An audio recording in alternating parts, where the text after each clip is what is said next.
घर में कराऊं झोटी झोटा कि सास बिना पेनी के लोटा। घर में कराऊं झोटी झोटा कि सास बिना पेनी के लोटा। घर में कराऊं झोटी झोटा कि सास बिना पेनी के लोटा। पेनी के लोटा बिना पेनी के लोटा। पेनी के लोटा बिना पेनी के लोटा। कमवा करेली बड़ा खोटा कि सास बिना पेनी के लोटा। कमवा करेली बड़ा खोटा कि सास बिना पेनी के लोटा। कमवा करेली बड़ा खोटा कि सास बिना पेनी के लोटा।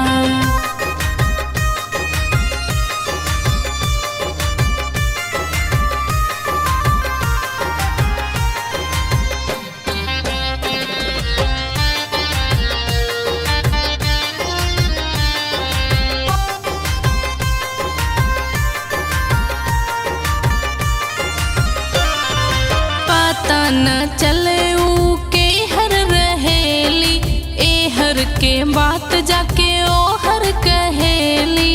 पता न चले ऊ के हर रहेली, ए हर के बात जाके ओ हर कहेली। जेठनी के बुद्धि बा मोटा कि सास बिना पेनी के लोटा। जेठनी के बुद्धि बा मोटा कि सास बिना पेनी के लोटा। घर में कराऊं झोटी झोटा कि सास बिना पेनी के लोटा।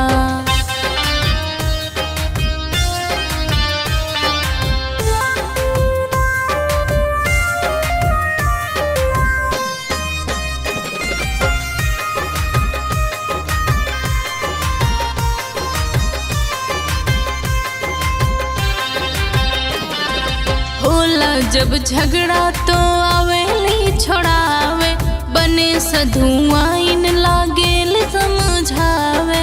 होला जब झगड़ा तो आवेली छोड़ावे, बने सधुआ इन लागेल समझावे। चिन्ह गईन उनके मुखौटा कि सास बिना पेनी के लोटा। चिन्ह गईन उनके मुखौटा कि सास बिना पेनी के लोटा। घर में कराऊं झोटी झोटा कि सास बिना पेनी के लोटा। पेनी के लोटा बिना पेनी के लोटा। पेनी के लोटा बिना पेनी के लोटा। कमवा करेली बड़ा खोटा कि सास बिना पेनी के लोटा। कमवा करेली बड़ा खोटा कि सास बिना पेनी के लोटा। कमवा करेली बड़ा खोटा कि सास बिना पेनी के लोटा।